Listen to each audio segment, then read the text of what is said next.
Imagine standing on the edge of a world that's about to disappear. Not slowly, not over centuries, but in what amounts to a geological instant. It's 12,800 years ago, and Earth is finally warming up after tens of thousands of years locked in ice. Glaciers that stretched from the North Pole almost to where New York City would one day stand are melting. The planet is breathing out, relaxing, coming back to life. Then something happens, something so catastrophic that it will haunt scientific debates for the next 13,000 years. The woolly mammoths wandering across the grasslands of North America don't know they're living in the final chapter of their story. The massive ground sloths, some standing 20 feet tall when they rear up on their hind legs, have no idea their days are numbered. Saber-toothed cats, giant beavers the size of black bears, camels, horses, dire wolves. None of them know that within a few centuries they'll all be gone, vanished, extinct, just bones and memories pressed into the earth. And here's what makes this mystery so captivating, so endlessly debatable. Nobody can agree on what killed them. Was it a comet? Did something from deep space slam into Earth's atmosphere, fragmenting into thousands of pieces, igniting wildfires across an entire continent and plunging the planet back into another ice age just when things were getting better? That's what some scientists believe, and they've got evidence. Strange materials in the geological record, microscopic diamonds that only form under extreme pressure, platinum spikes, magnetic spherules, the signature of cosmic impact. Or was it something else entirely? A massive flood of glacial meltwater pouring into the North Atlantic, shutting down the ocean currents that keep Europe warm, triggering a climate catastrophe that rippled across the globe? That's another theory, and it's got its own compelling evidence. Or maybe, and this is where it gets really uncomfortable, maybe it was us. Maybe humans, spreading across the Americas for the first time, armed with sophisticated stone weapons and working in coordinated hunting groups, simply killed everything big enough to be worth hunting. Overkill. A massacre so thorough that 3/4 of North America's large mammal species disappeared forever. The truth is, we still don't know for sure, and that's what makes this story perfect for falling asleep to. Because I'm not here to give you easy answers. I'm here to walk you through one of the most fascinating, most controversial mysteries in all of paleoclimatology. If you're settling in for the night, wherever you are, leave a comment and tell me where you're watching from and what time it is. I check them all, and it's wild seeing Tokyo at sunrise, London at lunch, Los Angeles at bedtime, all exploring the same ancient mystery together. What we do know is this. Around 12,800 years ago, Earth entered a period that scientists call the Younger Dryas. Named after a small Arctic flower called Dryas octopetala that suddenly appears in the geological record across Europe, this was a climate event that should not have happened. The planet was warming, ice was melting, then suddenly, viciously, temperatures plummeted. In some regions it got as cold as it had been at the peak of the Ice Age, and this cold snap lasted not for a few years, not for a few decades, but for 1,200 years. 1,200 years of unexpected, devastating cold. To put that in perspective, that's longer than the time between Charlemagne's empire and today. Imagine if our climate suddenly shifted back to Ice Age conditions right now, and stayed that way until the year 3,200. That's what the Younger Dryas did to our ancestors. The glaciers that had been retreating started advancing again. Sea levels that had been rising stabilized, then dropped. Ecosystems that had been adapting to warmth suddenly had to adapt to cold. And something, maybe the cold, maybe something else, maybe a combination of factors we're still trying to untangle, drove dozens of species into extinction. This is the story of that vanishing world, the evidence for what happened, the theories about why it happened, and the ongoing scientific battle to understand one of the most dramatic climate events in recent geological history. We'll look at cosmic impacts and ocean currents, at ancient hunters and giant beasts, at microscopic diamonds and continent-spanning fires. Because 12,800 years ago, something ended. An entire era of Earth's history came to a close, and in the ashes of that ending our modern world began to take shape. The question is, what actually happened? Let's go back to a world you wouldn't recognize. 15,000 years ago, Earth was a fundamentally different place. Not just colder, not just different, but transformed in ways that would seem alien to modern eyes. This was the late Pleistocene, the tail end of the last great ice age, and if you could stand on what's now the coast of New York City, you wouldn't see ocean. You'd see land stretching another 100 miles out to sea, forests and grasslands where today ships navigate through deep water. The ice sheets were still there, still massive, but they were beginning their long retreat. In North America, the Laurentide ice sheet covered everything from the Arctic down to what's now New York, Chicago, and Seattle. We're not talking about snow. We're talking about ice 2 miles thick in places, so heavy it was pressing the Earth's crust down like a finger pushing into soft clay. The weight was so enormous that the land is still rebounding today, thousands of years after the ice melted. Parts of Canada are rising several millimeters per year, slowly recovering from that ancient compression. But here's what made this world spectacular. All the water locked up in ice had lowered global sea levels by nearly 400 feet. Coastlines extended far beyond their modern positions. What we call the English Channel was a river valley. You could walk from France to Britain without getting your feet wet. Indonesia was connected to mainland Asia by a subcontinent called Sunderland, larger than modern India. Australia, New Guinea and Tasmania formed a single massive landmass called Sahul. And then there was Beringia. The land bridge connecting Siberia to Alaska wasn't just some narrow strip of tundra. It was a subcontinent unto itself, 1,000 miles wide in places, a vast grassland ecosystem that supported herds beyond imagination. This was the highway that brought humanity to the Americas, but it wasn't empty. It was teeming with life, the Megafauna. That's what we call them now, but the name doesn't do them justice. These weren't just big animals. They were monsters, creatures that would make modern elephants look modest. In North America, Columbian mammoths stood 14 feet tall at the shoulder and weighed up to 10 tons. Their tusks could reach 16 feet long, massive curved weapons and tools that they used to strip bark from trees and dig through snow to reach vegetation beneath. But the mammoths weren't even the biggest things out there. American mastodons roamed the forests, browsing on leaves and branches with their peculiar cone-shaped teeth. Giant ground sloths, some weighing up to 4 tons, stood on their hind legs to reach high branches, their massive claws capable of tearing through wood and defending against predators. Some of these sloths were so large they likely had few natural enemies once they reached adulthood. Then there were the predators, short-faced bears that stood 12 feet tall on their hind legs, possibly the largest carnivorous land mammal that ever existed. They had long legs built for speed, capable of running down prey across open grasslands. Saber-toothed cats prowled the landscape, their enormous canine teeth not just for show, but precision instruments designed to deliver killing bites to the throats of massive prey.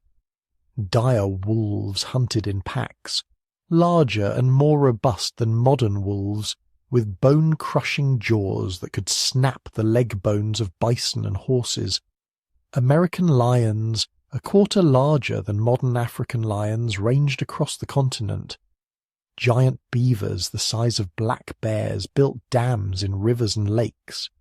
Armored glyptodons, looking like Volkswagen-sized armadillos, grazed peacefully with shells too tough for most predators to penetrate. The skies weren't empty either. Teratons, condor-like birds with 12-foot wingspans, soared overhead, watching for carrion or perhaps small prey they could snatch and carry away. This wasn't some impoverished ecosystem struggling at the edge of extinction.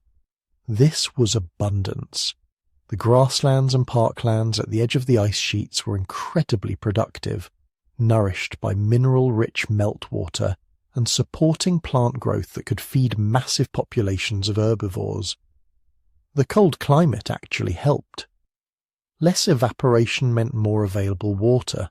Seasonal freezing preserved organic matter instead of letting it rot, creating rich soils that exploded with growth during brief but intense summers.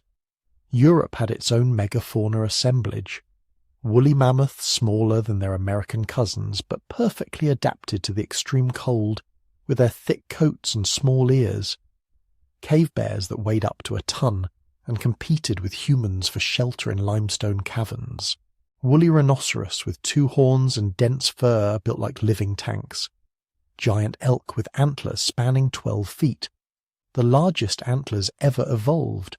So massive that males probably shed them every year just to survive winter when food was scarce. And everywhere there were humans.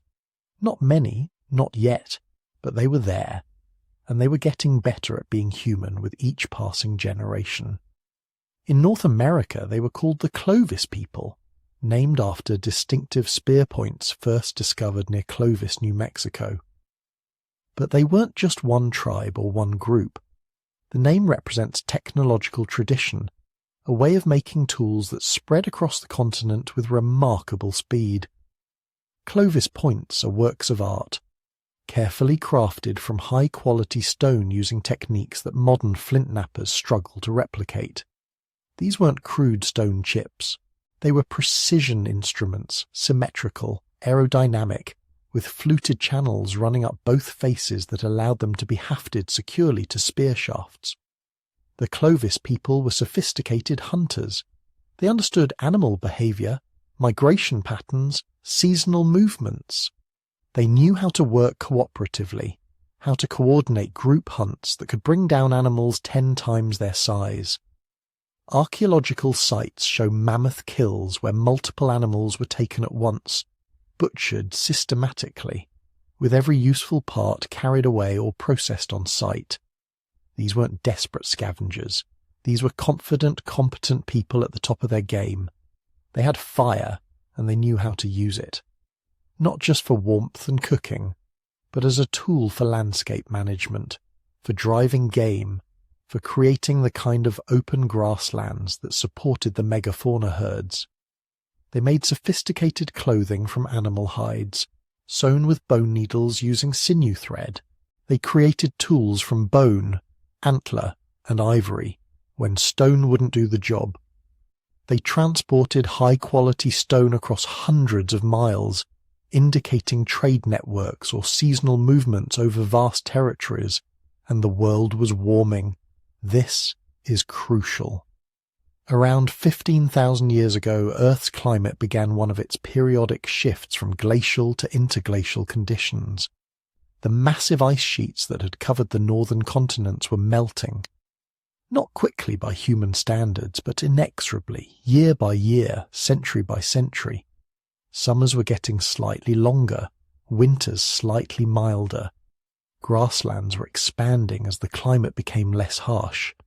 The megafauna were thriving in this transition period, moving north as new territories opened up following the retreating ice. Everything was connected.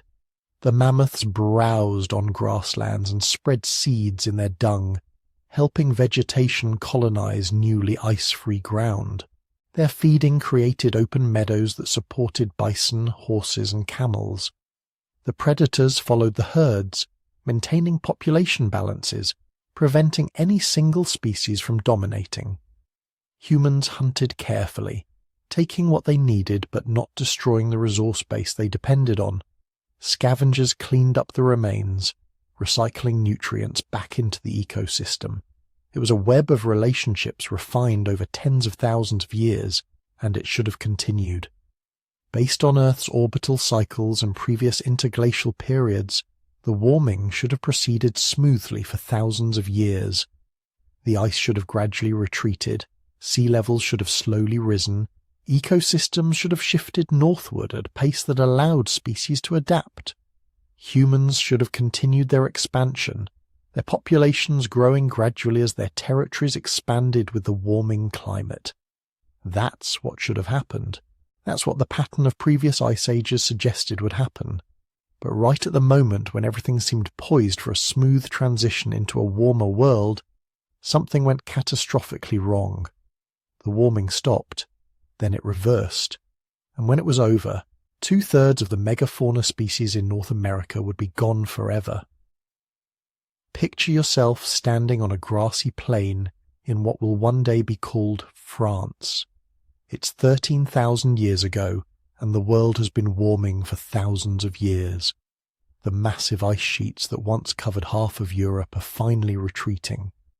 Your ancestors have been watching this happen for generations. Every year, the glaciers pull back a little farther north. Every spring, new land appears where ice had stood for millennia. The herds of horses, bison and reindeer are thriving. Rivers run full of meltwater. Forests are beginning to creep back into territories that haven't seen trees in 50,000 years. Life is getting easier. Your people are expanding, developing new technologies, creating art that will still be admired 15,000 years in the future. The Ice Age is ending. Everyone can feel it. The long winter of humanity is finally coming to an end. And then, almost overnight in geological terms, everything changes. The warming stops, not gradually, not over centuries, but abruptly. Within a single human lifetime, maybe within a single generation, the world plunges back into winter. Temperatures drop. In some regions of the northern hemisphere, the thermometer crashes by up to 10 degrees Celsius. That might not sound like much until you realize that's the difference between the climate of England and the climate of northern Scandinavia. The difference between forests and tundra. The difference between abundance and survival mode. The glaciers that had been retreating for thousands of years stop their withdrawal. In some places they begin advancing again. Lakes that had been ice-free for centuries freeze solid. Plants that had colonized newly exposed ground die off, replaced by hardy tundra species that can survive the renewed cold. The animals follow. Species that had been thriving in the warming world find themselves struggling again, pushed back into smaller refuges, competing for dwindling resources. This wasn't supposed to happen. Earth's climate had been on a steady warming trend for over 5,000 years. All the evidence suggested the Ice Age was ending. But something had broken Earth's thermostat, and now the planet was plunging back toward full glacial conditions. Scientists call this period the Younger Dryas. The name comes from a small Arctic flower, Dryas octopetala, with 8 delicate white petals and leaves that hug close to the ground. It's a plant that thrives in the coldest conditions, flourishing on windswept tundra where almost nothing else can survive. When geologists analysing ancient sediment cores and pollen records found massive spikes in Dryas pollen around 12,800 years ago, they knew something dramatic had happened. This flower, which had been rare in European sediments during the warming period, suddenly dominated the landscape again. The cold had returned. The Younger Dryas lasted roughly 1,200 years, from about 12,800 to 11,600 years ago. But those numbers, precise as they sound, don't capture the violence of the transition. The archaeological and geological evidence suggests the cooling didn't ease in gradually over centuries. It happened fast, catastrophically fast. Ice cores from Greenland tell the story most clearly. Scientists drilling into ancient ice can read climate history year by year, sometimes season by season, in the layers of frozen snow that have accumulated over millennia. The chemical composition of each layer, the types of dust and pollen trapped in the ice, the ratio of different oxygen isotopes in the water molecules themselves, All these details create a climate record more precise than any written history. And what those ice cores show is startling. The transition into the Younger Dryas happened over decades at most, possibly even faster. Some researchers think temperatures in Greenland might have dropped by several degrees within a single decade. That's not climate change as we usually think of it. That's climate collapse. Imagine experiencing that. You're a hunter following herds across the plains of Ice Age Europe. The weather has been relatively stable your entire life. Winters are cold but manageable. Springs bring warmth and renewal. Summers are brief but productive. Your people have adapted to this rhythm, developed seasonal strategies that have worked for generations. Then, over the course of just 10 years, the pattern breaks. Winters start lasting longer. Springs arrive late, if they arrive at all. Summer warmth becomes uncertain, unreliable. The herds you depend on begin migrating differently, or not at all. Plant foods that had been staples become scarce. The old strategies don't work anymore, and you have no idea if this is temporary or permanent. No concept of climate science to tell you what's happening. No weather forecasts, no historical records to consult. Just the terrifying realization that the world is changing faster than your people can adapt. The geological evidence for this rapid transition shows up everywhere, not just in ice cores. Lake sediments from across Europe and North America show dramatic shifts in the types of microscopic organisms living in the water. Species that prefer warmer conditions vanish suddenly from the record, replaced by cold water specialists. Tree rings from ancient stumps preserved in peat bogs show years of stunted growth starting exactly at the Younger Dryas boundary. Some trees that had been growing for centuries simply stopped growing altogether, entering a kind of suspended animation as they waited for better conditions that wouldn't arrive for over 1,000 years. Pollen records paint an even more detailed picture. As temperatures dropped, forests retreated rapidly southward. Oak and elm pollen, which had been increasing in northern sediments during the warming period, virtually disappears at the Younger Dryas boundary, replaced by pine, then by tundra grasses and sedges, and finally by that telltale Dryas flower. It's like watching a time-lapse video of the ecosystem rewinding, undoing thousands of years of warming in just decades. The temperature drop wasn't uniform across the planet. The northern hemisphere, especially regions around the North Atlantic, got hit hardest. Temperature reconstructions suggest drops of 8 to 10 degrees Celsius in Greenland and northern Europe. Britain, which had been warming nicely, plunged back into near-glacial conditions. Parts of North America saw similar dramatic cooling. But here's where it gets interesting. The southern hemisphere didn't cool nearly as much. Some regions actually warmed slightly during the Younger Dryas. This asymmetry is crucial because it tells us something important about the mechanism behind the cooling.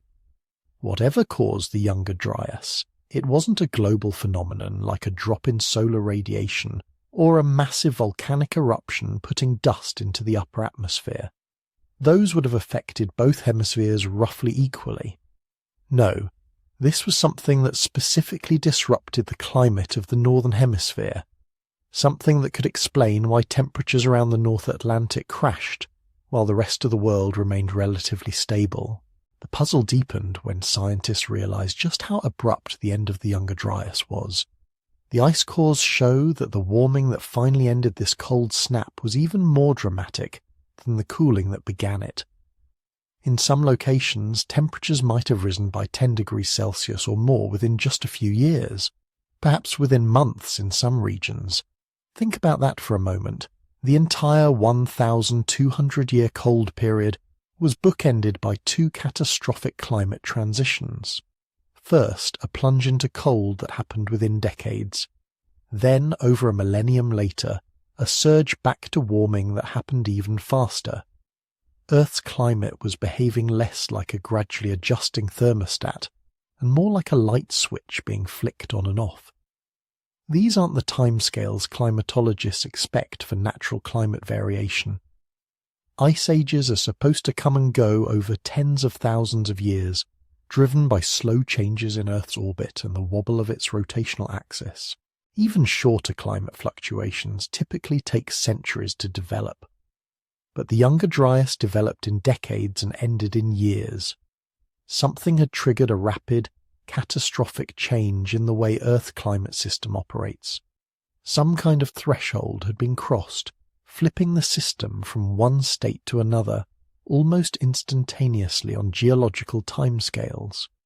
Scientists first identified the Younger Dryas in the 1930s, but for decades it remained a geological curiosity, a strange blip in the climate record that nobody could quite explain. Early theories suggested it might be related to changes in solar radiation or volcanic activity. Maybe a massive eruption had temporarily cooled the planet. But the geological record didn't support this. There's no evidence of catastrophic volcanic activity at the start of the Younger Dryas. Others wondered if it might be connected to changes in Earth's orbit. The Milankovitch cycles that drive ice ages operate on timescales of tens of thousands of years, but maybe some shorter-term orbital variation could explain a 1,200-year cold snap. This theory didn't hold up either. The astronomical calculations showed nothing unusual happening around 12,800 years ago. The real breakthrough came in the 1980s, when oceanographers studying ocean currents began to understand how quickly the circulation patterns in the North Atlantic could change. They discovered that relatively small perturbations in ocean salinity or temperature could potentially shut down major current systems. And when those currents shut down, they could drag entire hemispheres into renewed ice age conditions. But that just pushed the mystery back one level. What could cause such a dramatic perturbation? What could dump enough fresh water into the North Atlantic to disrupt ocean circulation on such a massive scale? The ice sheets were melting, sure, but they'd been melting gradually for thousands of years. Why would the meltwater suddenly cause problems at 12,800 years ago specifically? The sediment layers from the Younger Dryas boundary began yielding strange clues. Black layers rich in carbon, suggesting massive wildfires, microscopic diamonds that form only under extreme temperature and pressure, elevated levels of rare elements like platinum and iridium that are more common in space than on Earth's surface, tiny magnetic spherules that look like they formed in the intense heat of an impact event. And suddenly, what had seemed like a straightforward climate puzzle was becoming something else entirely. Maybe Earth's thermostat hadn't just broken. Maybe something had smashed it. So, Earth's climate had just collapsed into 1,300 years of brutal cold. Glaciers were advancing, megafauna were dying, human populations across North America were struggling to survive, and everyone assumed it was just another climate shift, another natural swing in Earth's complex weather systems. Then, in 2007, a team led by nuclear physicist Richard Firestone proposed something nobody was expecting. What if it wasn't just climate change? What if something had hit us? Not a metaphor, not a gradual environmental shift, something from space, something that struck North America with enough force to change the entire planet's climate in a matter of years, maybe even months. The Younger Dryas impact hypothesis wasn't suggesting a gentle cosmic visitor. It proposed that around 12,800 years ago Earth encountered the debris field of a fragmenting comet. Multiple chunks of ice and rock, some possibly several kilometers across, either slammed into the ice sheets covering North America or exploded in the atmosphere above them. The result would have been catastrophic. Immediate devastation across the impact zones, massive wildfires spreading across the continent, enough debris thrown into the atmosphere to darken skies for months or years, and most significantly, enough energy dumped into the North American ice sheets to trigger rapid melting, flooding the oceans with cold fresh water and disrupting the currents that kept the Northern Hemisphere warm. This wasn't a fringe theory proposed by conspiracy theorists or amateur researchers. Firestone and his colleagues were serious scientists publishing in serious journals. They had evidence, or at least they claimed they did. The first piece of evidence was subtle but intriguing. Nanodiamonds. These are microscopic diamond crystals that form only under conditions of extreme pressure and temperature, the kind of pressure and temperature you get during meteor impacts or nuclear explosions. Firestone's team reported finding concentrations of nanodiamonds in sediment layers dating to exactly 12,800 years ago, not just at one site, but at multiple locations across North America and Europe. These weren't random diamonds weathered out of ancient geological formations. They appeared suddenly in the sediment record, right at the boundary between the Clovis period and the Younger Dryas, right where you'd expect to find evidence of a cosmic impact. Then there were the magnetic spherules. These are tiny balls of iron and other metals that form when rock is vaporized by intense heat and then condenses in the atmosphere. You find them at known impact sites like the Chicxulub crater in Mexico, where the dinosaur-killing asteroid struck 66 million years ago. Firestone's team found similar spherules in the same 12,800-year-old sediment layer that contained the nanodiamonds. The microscopic structure of these spherules suggested they had been subjected to temperatures exceeding 2,000 degrees Celsius. That's hot enough to melt rock, hot enough to vaporize it. But the most compelling evidence, at least at first, was platinum. Platinum is rare on Earth's surface. Most of it is locked deep in the planet's core, or it arrived here on meteorites after Earth's crust had solidified. When you find sudden spikes in platinum concentration in sediment layers, it usually means something from space delivered it. The team reported finding platinum anomalies at the Younger Dryas boundary layer across dozens of sites. Not huge amounts, but statistically significant increases that appeared suddenly and then declined just as quickly. The pattern looked exactly like what you'd expect from an extraterrestrial impact. And there was more. At sites across North America, archaeologists had long noted something called the black mat, a layer of dark sediment rich in carbon and organic material that appeared right at the boundary between the Clovis period and what came after. Nobody had been quite sure what caused it. Some thought it was just increased plant growth during a wet period. Others suggested it represented forest fire debris. The impact hypothesis offered a different explanation. What if the black mat represented the remains of massive continent-wide wildfires triggered by the impact event? If fragments of a comet had exploded in the atmosphere over North America, the airburst would have released thermal radiation intense enough to ignite forests across thousands of square miles.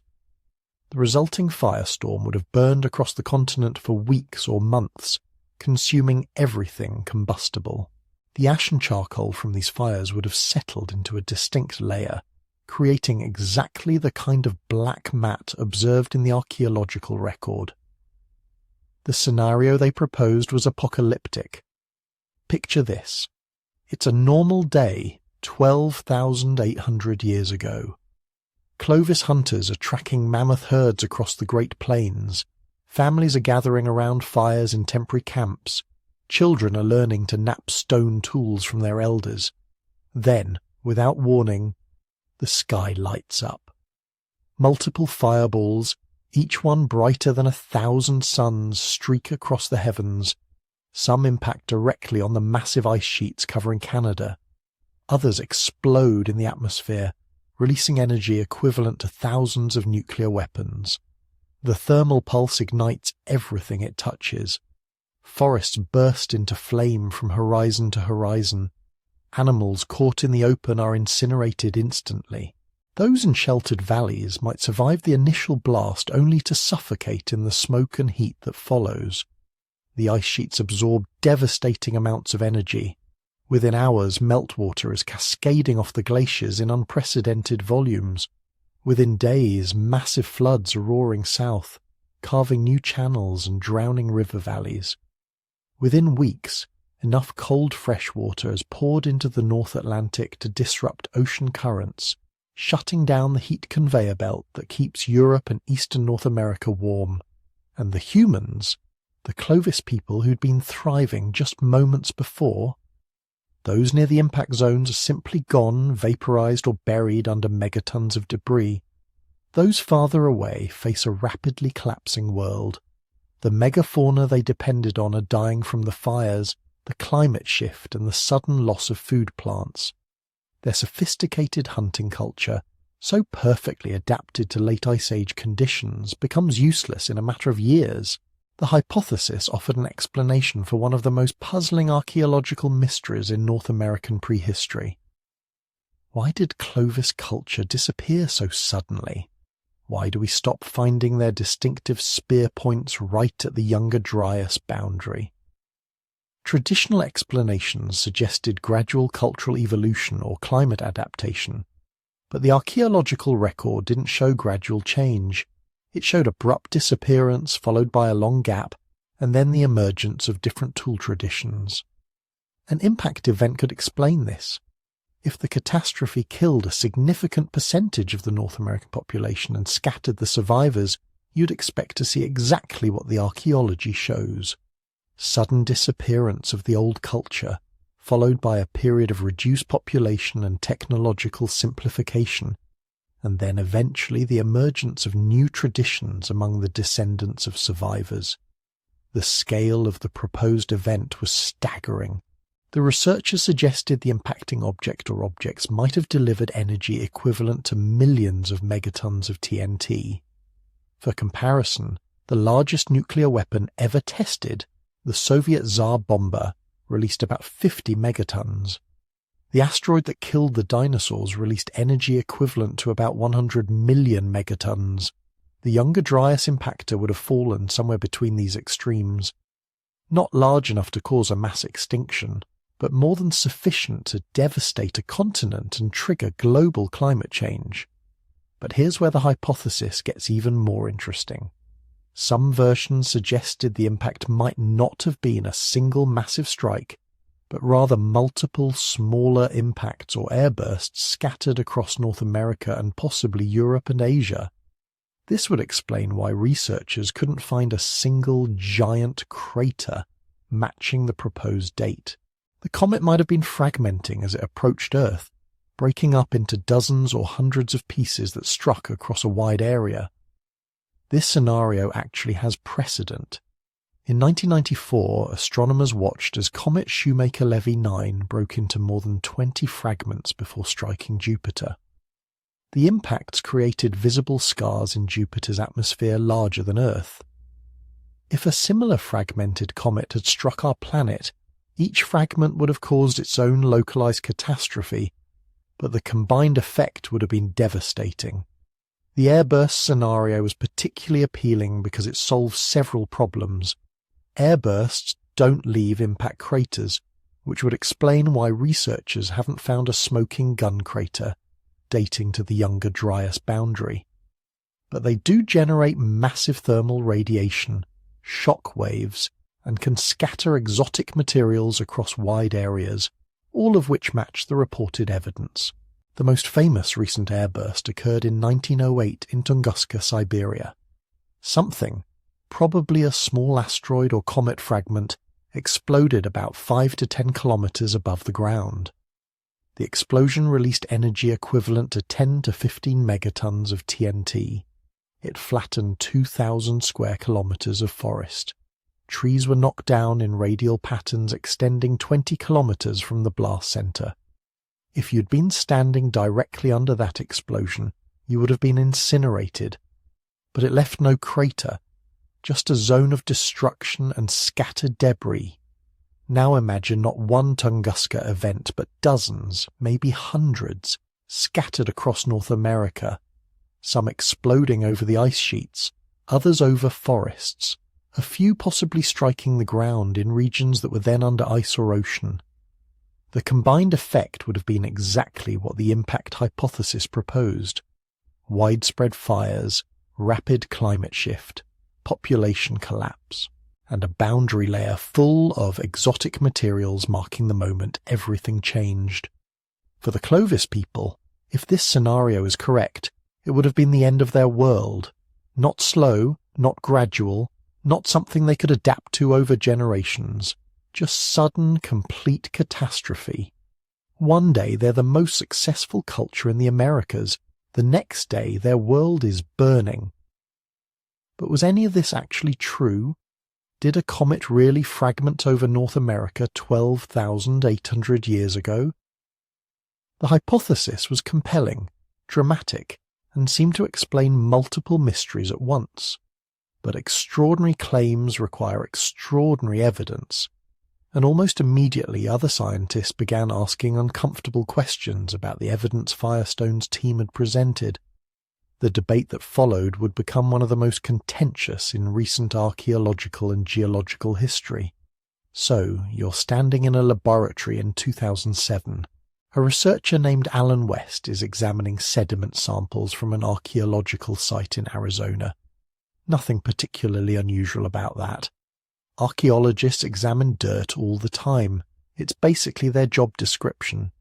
But when West looks at the samples under an electron microscope, he sees something that shouldn't be there. Tiny diamonds, not the kind you'd put on a ring. These are nanodiamonds, microscopic crystals barely a few nanometers across, and they're sitting in a layer of sediment that dates to exactly 12,800 years ago, the precise moment when the Younger Dryas began. Nanodiamonds are interesting things. They don't form under normal conditions. You need extreme pressures and temperatures, the kind you get deep inside the Earth over millions of years, or the kind you get in a massive explosion, like a nuclear blast or an asteroid impact. Finding them in surface sediments is like finding a piece of the sun in your backyard. It suggests something very unusual happened. West and his colleagues started looking at more samples, not just from Arizona, but from sites across North America, and they kept finding the same thing. A thin layer of sediment, always dating to 12,800 years ago, packed with nanodiamonds. The layer showed up in Pennsylvania, in South Carolina, in California, even in Belgium and Syria. It was like someone had drawn a line across the Northern Hemisphere, marking the exact moment when everything changed. But nanodiamonds weren't the only oddity in this mysterious layer. The sediments also contained spherules, tiny balls of melted rock and metal that had been flash-heated to extreme temperatures, then rapidly cooled. The magnetic spherules showed signs of having been exposed to temperatures exceeding 2,200 degrees Celsius. That's hotter than most volcanoes can produce.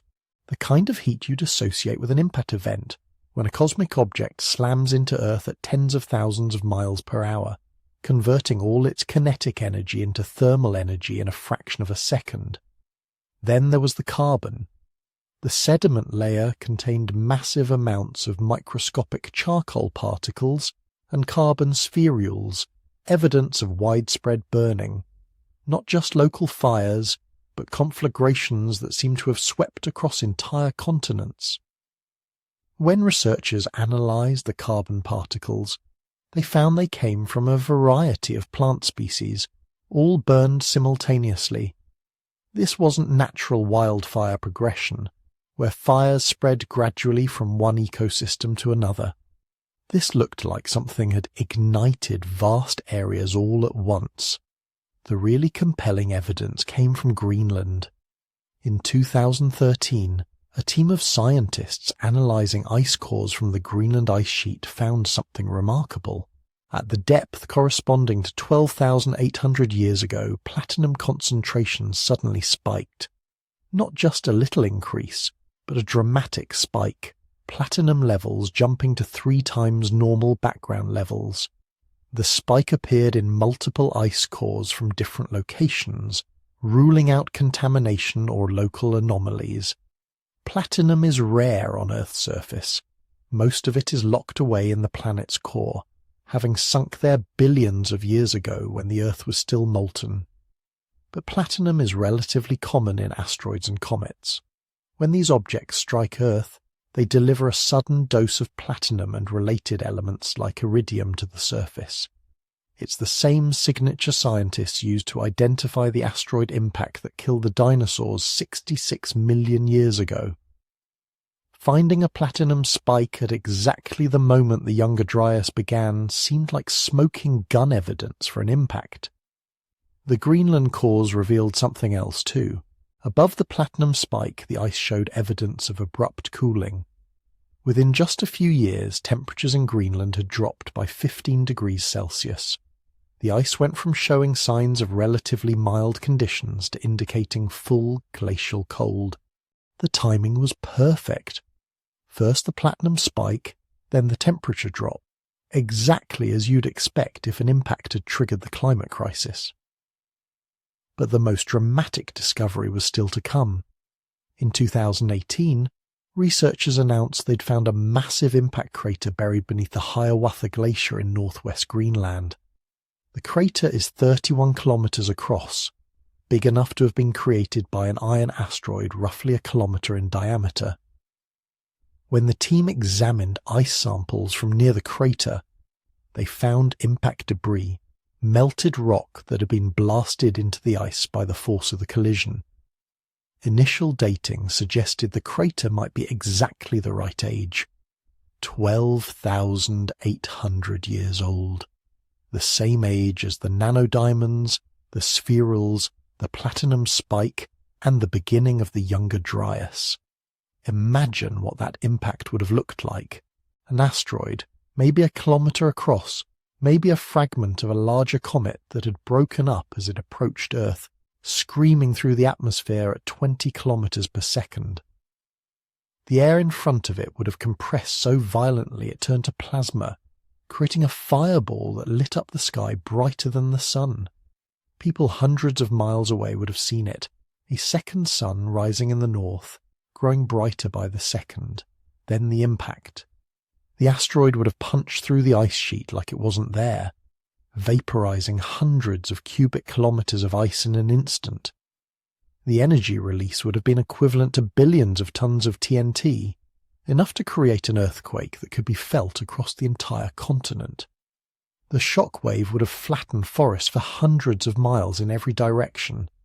Anyone close enough to see the impact would have died instantly, vaporized by the thermal pulse or crushed by the blast wave. But the immediate destruction would have been just the beginning. The impact would have blasted billions of tons of rock, ice, and vaporized material into the upper atmosphere. Some of this material would have been thrown so high it reached orbital velocity, spreading around the planet before raining back down as meteoric debris. These fragments, many of them still burning from atmospheric re-entry, would have ignited fires wherever they landed. Within hours, fires could have been burning across North America, Europe, and Asia. The evidence for these fires is written in the sediment record.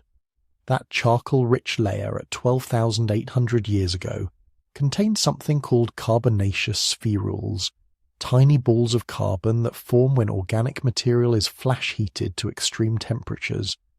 The spherules show signs of having been created at temperatures between 2,200 and 2,400 degrees Celsius. That's not normal wildfire temperature. That's the temperature you get when vaporized rock condenses in the upper atmosphere and falls back to Earth as burning droplets. The fire evidence isn't limited to North America either. Archaeological sites across Europe show a layer of ash and charcoal dating to the same period.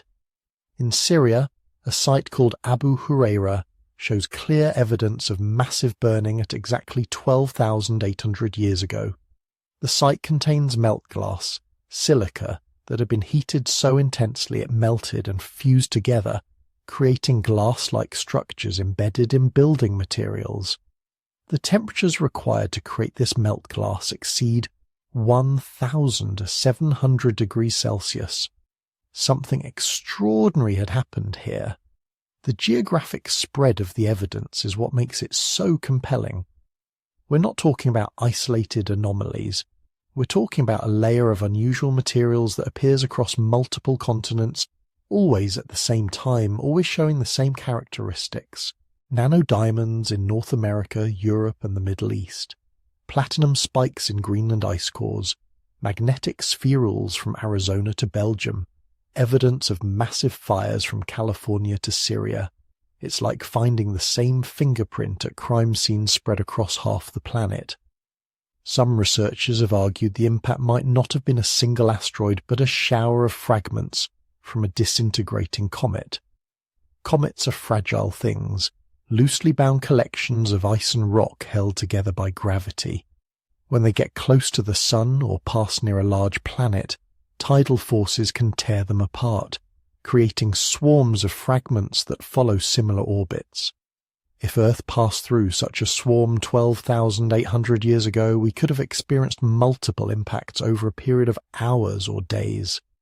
This would explain some puzzling features of the evidence: why the geographic spread of impact materials is so wide, why some sites show more intense heating than others, why the archaeological record suggests not just one catastrophe, but a series of disasters unfolding over a short period. Maybe it wasn't one impact, but dozens or hundreds, fragments ranging from house-sized boulders to mountain-sized asteroids, all striking different parts of the northern hemisphere over the course of a few terrifying days. The Hiawatha crater might have been created by the largest fragment, a kilometre-wide asteroid carrying most of the comet's mass. But smaller pieces could have struck elsewhere, in the oceans, in remote areas where their craters have been eroded away or remain undiscovered. Each impact would have added its own contribution to the catastrophe. More fires, more atmospheric dust, more disruption to global climate systems. But here's where the story gets complicated. Because as compelling as this evidence seems, it's far from universally accepted. For every researcher who looks at the nanodiamonds and platinum spikes and sees proof of an impact, there's another who sees something else entirely. Natural processes that could produce similar results without requiring a cosmic catastrophe. The debate over what really happened at the start of the Younger Dryas isn't over. In many ways, it's only just beginning. But here's where the story gets complicated. Because for every piece of evidence supporting the impact hypothesis, there's a scientist somewhere with a different explanation, and they've got data too. The scientific response to the Younger Dryas impact theory wasn't subtle. Within months of Firestone's team publishing their findings, laboratories around the world started trying to replicate their results. And that's when things started falling apart. First came the nanodiamonds. Remember those microscopic crystals that supposedly could only form under the extreme pressures of an impact? Multiple independent teams went to the exact same sites where Firestone's group had found them. They collected samples using identical methods. They analysed them with the same equipment, and they found nothing.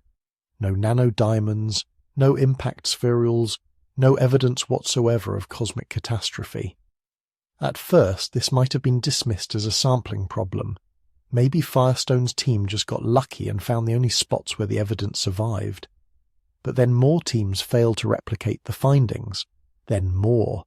Eventually, over a dozen independent studies had searched for the impact signature and come up empty. That's not a sampling problem. That's a reproducibility crisis. But it gets worse. Some labs did find nanodiamonds in the Younger Dryas boundary layer. They also found them in layers above and below the boundary, and in layers from completely different time periods. Turns out nanodiamonds aren't that rare. They form in forest fires. They show up in volcanic eruptions. They can even form in the soil through normal geological processes. Finding nanodiamonds in a sediment layer doesn't mean a comet hit. It just means something burned or got compressed. The platinum spike ran into similar problems. Initial studies showed dramatic increases in platinum concentrations right at the Younger Dryas boundary. But when other researchers looked at the same sites with better analytical techniques, the spike disappeared. What had looked like an anomaly was actually just normal background variation, amplified by small sample sizes and selective reporting. This is how science works, by the way. It's messy, it's argumentative, it's supposed to be. The first team publishes exciting findings. Other teams try to verify them. When verification fails, you go back and figure out what went wrong. Maybe the original measurements were contaminated. Maybe the sampling method introduced bias. Maybe the statistical analysis was flawed. Or maybe, just maybe, the exciting finding wasn't real. The charcoal evidence posed its own problems.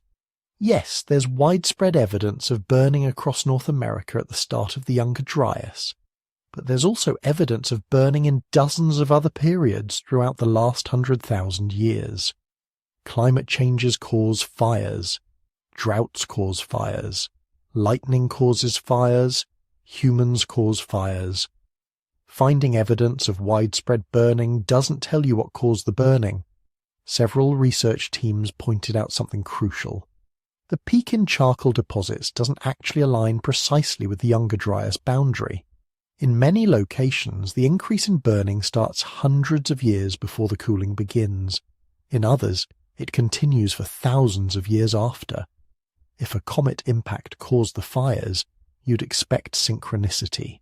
Everything burning at once, precisely at the moment of impact. Instead, you see a complex pattern of fires spread across centuries, which looks a lot more like climate-driven environmental change than cosmic catastrophe. Then there's the crater problem, or rather, the lack of crater problem. If something big enough to cause a global catastrophe hit Earth 12,800 years ago, it should have left a mark. And we're pretty good at finding impact craters. We've identified hundreds of them, from tiny depressions barely visible on the landscape to massive scars like Chicxulub, the asteroid impact that killed the dinosaurs. So where's the Younger Dryas crater? The impact hypothesis proponents have offered various explanations. Maybe it hit the ice sheet and the evidence melted away. Maybe it exploded in the atmosphere before impact, like the Tunguska event in 1908. Maybe it broke into dozens of smaller pieces that left scattered craters we haven't found yet. But each of these explanations creates new problems. An ice sheet impact large enough to trigger global cooling should still leave geological evidence. Shocked quartz from the bedrock, disturbed sediments in a circular pattern, something. An atmospheric explosion wouldn't produce nanodiamonds or spherules. Multiple impacts should show up as multiple distinct layers in the geological record, not a single boundary. Some researchers propose that a crater-like structure under Greenland's ice sheet might be the smoking gun. The Hiawatha crater, discovered using radar surveys, shows all the features of an impact site. But when geologists dated the ice above it, they found it was either much older than the Younger Dryas, maybe 58,000 years old, or possibly even younger, less than 10,000 years old. Either way, it doesn't align with the timing they needed. The timeline itself became a major source of controversy. When you look closely at the dating of all this supposed impact evidence, it starts to blur. The platinum spike in some locations dates to 12,950 years ago. In others, 12,700 years ago. The nanodiamond layer varies by similar margins. The charcoal peaks are spread across several centuries. Now, you might think a few hundred years doesn't matter when you're talking about events 13,000 years ago, but it matters enormously. If a comet hit Earth, all the evidence should date to exactly the same moment. The fact that the evidence is smeared across centuries suggests something else is going on. Something that happened gradually, not catastrophically. Geologists proposed alternative explanations for basically every piece of evidence. The magnetic spherules could have formed from industrial contamination, particles from early iron smelting, or even modern pollution working their way down into older sediments. The supposed cosmic materials might actually be volcanic. The Younger Dryas began during a period of increased volcanic activity, and volcanic eruptions can produce many of the same signatures as impacts. Ash spherules, trace metals, even nanodiamonds. The meltwater flooding, which some impact proponents claimed was triggered by the comet, could be explained much more simply by the natural dynamics of ice sheet collapse. No impact required, just regular ice age physics, Ice dams form, ice dams break, floods happen. It had happened before the Younger Dryas. It happened during the Younger Dryas. It happened after. By the mid-2000s, the scientific community's position had solidified. Most researchers remained deeply skeptical of the impact hypothesis. Major review papers examining all the evidence concluded the proposed impact signatures weren't reproducible, weren't unique to impacts, or weren't actually synchronous with the Younger Dryas boundary. Professional societies issued cautious statements acknowledging the hypothesis was interesting but unsupported by the current evidence. But here's what makes this story fascinating. The impact proponents didn't give up. They kept looking, kept refining their evidence, kept publishing new findings. Some of their later work was more convincing than the initial studies. They found evidence they claimed couldn't be explained away by contamination or volcanism. They developed new dating techniques that they argued proved the synchronicity of the impact markers. The debate became increasingly technical. Arguments about statistical methods, laboratory protocols, sampling strategies, the kind of details that make most people's eyes glaze over but are absolutely crucial to determining what actually happened. Because that's how science resolves controversial questions, not through dramatic breakthroughs, but through painstaking accumulation of evidence, replications, reanalyses, and eventually consensus. What's interesting is that both sides in this debate agree on the fundamental observations. Yes, the megafauna went extinct. Yes, the Clovis culture disappeared. Yes, the climate changed dramatically. Yes, there's evidence of widespread fires.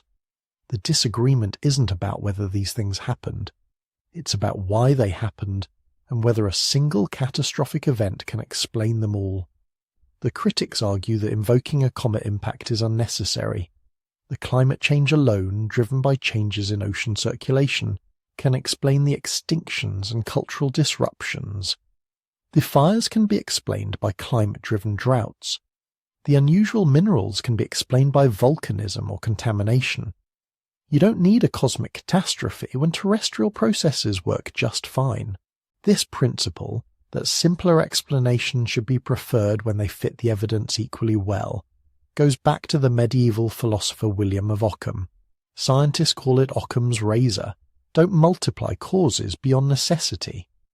If you can explain the Younger Dryas with known climate processes, why add a comet? But the impact proponents have a counter-argument. Sometimes extraordinary events require extraordinary explanations. The dinosaur extinction required an asteroid impact.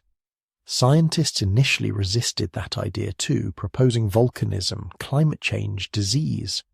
It took decades of evidence accumulation before the impact theory was accepted. Maybe the Younger Dryas is similar. Maybe future research will prove the skeptics wrong. And that's where the debate stands today, unresolved. Both sides publishing papers, both sides claiming the evidence supports their interpretation, both sides pointing out flaws in the other's methodology. This isn't a failure of science. It's science working exactly as designed, testing ideas, demanding evidence, refusing to accept conclusions until they're proven beyond reasonable doubt. The controversy has actually been productive. It's driven researchers to develop better dating methods, more sensitive analytical techniques, more rigorous sampling protocols. It's forced everyone to think more carefully about what evidence would definitively prove or disprove an impact. It's led to discoveries about Younger Dryas climate dynamics that wouldn't have been made otherwise. But for the question that started all this, whether a comet caused the Younger Dryas catastrophe, the answer from the scientific mainstream remains decidedly skeptical. Possible? Maybe. Proven? Not even close. The Younger Dryas impact theory says something in the sky went wrong. The meltwater pulse theory says something in the water went wrong.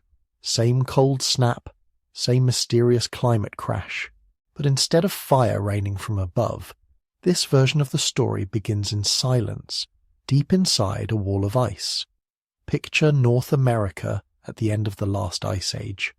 Not the continent, you know. Almost half of it is buried under a sheet of ice so thick it crushes mountains.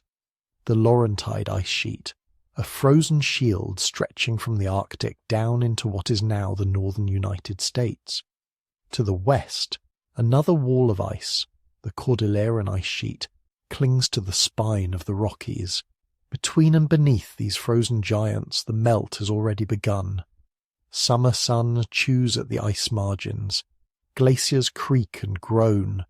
Rivers pour out from blue tunnels at the ice front, loaded with silt and gravel, spreading out into vast braided channels that look almost alive from above.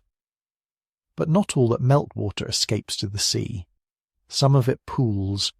Trapped behind ridges of ice, rock, and frozen soil, gigantic inland seas form. Glacial lakes so large they swallow horizons. The greatest of these was Lake Agassiz. If you stood on its shore 13,000 years ago, it would feel like standing on the edge of an ocean. Wind driving waves into the ice-dammed coast. Icebergs breaking off and drifting under grey skies. The opposite shore invisible beyond the curve of the water. This was not a lake in any ordinary sense. At its full extent, Lake Agassiz covered an area larger than all the Great Lakes combined, larger than modern Germany or France, and it was being held back by a dam made not of concrete and rebar but of ice. That's the heart of the meltwater pulse theory.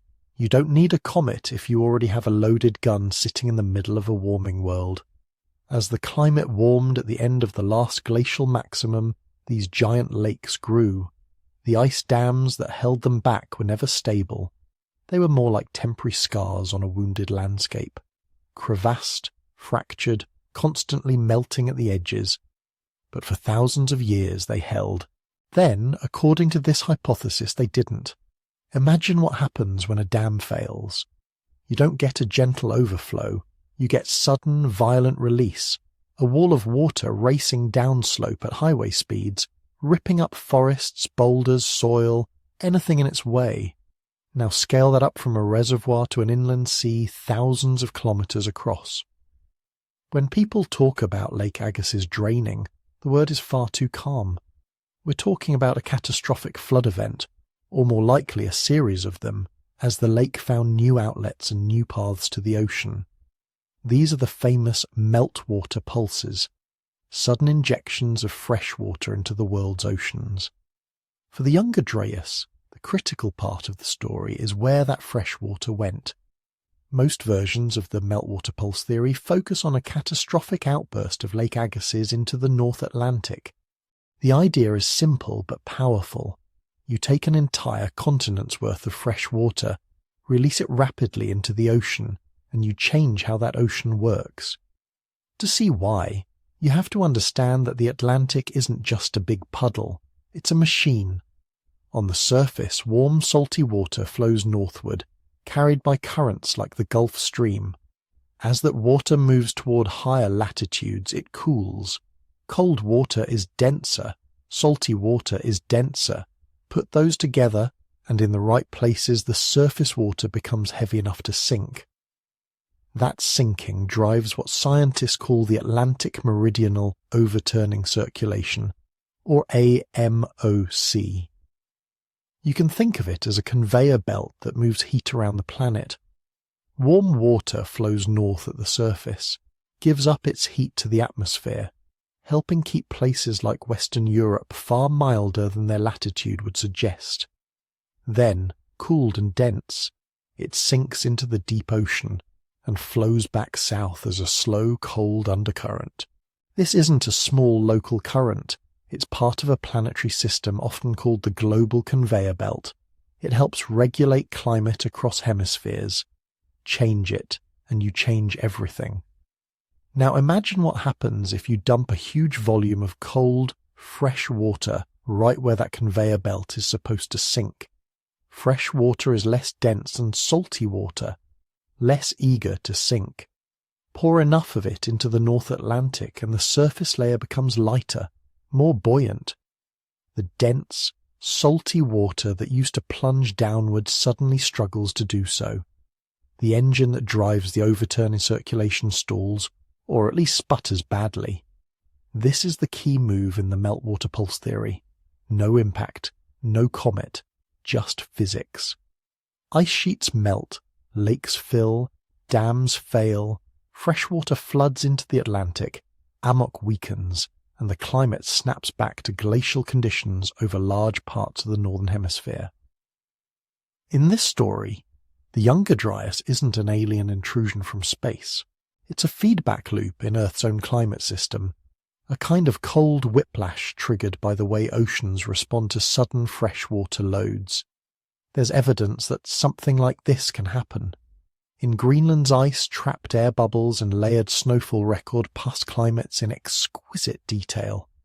When scientists drill deep into that ice and analyse the layers, they see rapid shifts in temperature linked to changes in ocean circulation, not just during the Younger Dryas, but at other times in the last glacial period. Warm periods that ended abruptly, cold snaps that arrived in a human lifetime. In marine sediments on the floor of the North Atlantic, tiny fossils of plankton tell similar stories. Species that like warmer, saltier waters suddenly replaced by species adapted to colder, fresher conditions. Layers of ice-rafted debris, rocks carried by floating ice and dropped as it melts, hint at changes in where and how sea ice formed and drifted. There's also the geometry of the land itself. Around the former margins of Lake Agassiz and its sister lakes, geologists have mapped old shorelines, strand lines, and abandoned spillways, deep channels carved by ancient floods. They've found huge deposits of gravel and sand laid down by catastrophic flows. In some places they can see abrupt drops in lake level, as if the water suddenly found a new escape route and drained away. In the North Atlantic and Arctic there are layers of freshwater-loving microfossils and changes in the chemistry of the sediments that suggest pulses of low-salinity water entering the ocean. These have been dated to around the onset of the Younger Dryas. Even far from the North Atlantic, rivers and deltas tell their own versions. Sudden changes in sediment load, shifts in where rivers entered the sea, floodplains cut and refilled. A global fingerprint of a world reorganizing its water. None of this is as dramatic as a comet explosion. There's no firestorm, no crater, no diamond-rich boundary layer you can point to and say, "Here, this was the day everything changed." Instead, the evidence for meltwater pulses is more like a quiet chorus of clues, scattered across the world, all humming the same tune. But how clean is that tune? How simple is the story? Even within the meltwater pulse framework, the details are messy. Exactly when did Lake Agassiz drain? Once, many times. Did the water go east into the St. Lawrence and the North Atlantic, or north into the Arctic Ocean, or south through the Mississippi Basin into the Gulf of Mexico? Different studies have suggested different routes at different times. Some reconstructions place the biggest outburst a bit before the Younger Dryas. Others put it right at the beginning. Some argue for multiple pulses, a staggered staircase of releases rather than one catastrophic fall. And then there's the AMOC itself. Did it fully shut down, or just weaken? How sensitive is it to freshwater input? Modern climate models suggest it can be disrupted, but the exact thresholds are still debated. We're dealing with a chaotic system, not a simple on-off switch. Still, the broad picture remains compelling. A major freshwater event or series of events destabilizes the Atlantic circulation and plunges large parts of the northern hemisphere into a sudden severe cold spell. Forests retreat, ice sheets stop shrinking and start growing again. Glaciers advance. Species that had been moving north, tracking the warming climate, find themselves pushed back into refuges or wiped out entirely. When you lay this next to the impact hypothesis, you get an interesting question. Do we have to choose? A lot of scientific debates get framed as either or. Either a comet did it, or meltwater did it. Either fire from the sky, or floods from the ice. but the real world is rarely that clean. It's entirely possible, some researchers suggest, that both stories hold part of the truth. Imagine a large impact, or even a cluster of mid-sized ones, occurring over the Laurentide ice sheet or nearby. The explosion vaporizes ice, darkens the atmosphere with dust and soot, and ignites wildfires. At the same time, the shock waves and intense localized heating destabilize already fragile ice dams. Melt rates spike. Cracks propagate through the ice. A system already under stress tips over. In that scenario, the impact doesn't replace the meltwater pulses. It triggers or amplifies them, or flip the emphasis. Perhaps the primary cause of the Younger Dryas was the internal dynamics of the climate system. The slow build-up of meltwater, the inevitable failure of ice dams, the collapse or weakening of the AMOC. In this version, if there was an impact, it was more of an unwelcome guest arriving at a party that was already going badly. Freshwater flooding into the North Atlantic could have made the climate system exquisitely sensitive. A relatively modest additional perturbation, dust, soot, or aerosols from an extraterrestrial event, might have pushed it that last crucial inch into a new, colder state. Or maybe there was no impact at all, and all of the strange evidence cited by impact proponents has other explanations. Natural wildfires, volcanic inputs, localized events preserved in a patchy record. In that case, the meltwater pulse theory stands alone as a complete explanation. Ice sheets, lakes, fresh water, currents, climate. For now, the jury is still out. What we can say is that the Earth at the end of the last ice age was not a stable place. It was a world in transition, an enormous creaking system shifting from a glacial state to something more like the present. Ice sheets were collapsing, sea levels were rising, ecosystems were migrating, humans and megafauna were moving into newly opened lands. In such a world, it doesn't take much to cause big changes. A few extra degrees of warmth, a bit more meltwater in the wrong place, a slightly weaker current, or perhaps something bright and fast crossing the night sky. The meltwater pulse. Theory reminds us that you don't always need a single dramatic villain. Sometimes the most powerful forces in history are quiet ones. Water pooling behind ice, salt mixing with fresh, a current turning more slowly in the deep. And sometimes the real story isn't one cause or another, but the way multiple threads braid together. Ice, ocean, atmosphere, life, impacts from above, pressures from below, all woven into one long, complicated event we now call the Younger Dryas. While we sleep and imagine locked ice dams and rushing floods, deep in the past the oceans were already rearranging themselves, setting the stage for what came next. The disappearance of giants, the reshaping of human cultures, and the strange moment when our ancestors found themselves standing at a crossroads between worlds. Picture the continent under your feet, but strip away the highways and cities, the farms and suburbs. Replace them with herds so large they blur into the horizon. Mammoths and mastodons grinding ancient grasslands under their feet. Giant ground sloths as tall as a giraffe tearing branches from trees. Saber-toothed cats lying in the shade, muscles coiled. Short-faced bears towering over any human alive today. Camels, horses, giant beavers the size of black bears. An entire bestiary that feels half myth and half nightmare. Now imagine almost all of it gone. By the end of the Pleistocene, roughly around the Younger Dryas and the warming that followed, North America had lost about 35 genera of large mammals. Not just a few species here and there, whole lineages that had ruled the continent for millions of years.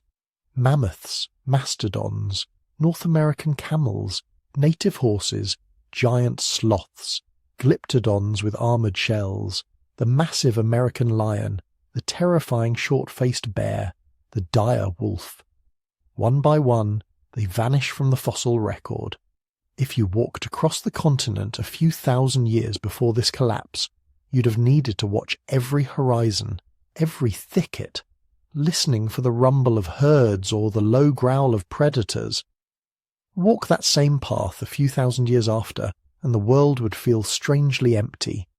Deer, bison, elk, bears, yes.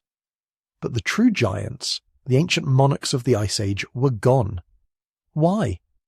This is the question that hangs over the Younger Dryas like a ghost. Did a comet wipe them out? Did rapid climate change finally push them over the edge? Or was the real culprit something much smaller, much more recent? People with stone-tipped spears. The overkill hypothesis is a simple idea with disturbing implications. It says that when humans arrived in the Americas, probably around 16,000 years ago, perhaps a bit earlier, moving along coasts, river valleys, and ice-free corridors, they entered a world full of animals that had never seen them before. To mammoths and ground sloths, a small biped with a stick and a sharp stone didn't look like a super predator. It looked like nothing important at all. That miscalculation might have been fatal.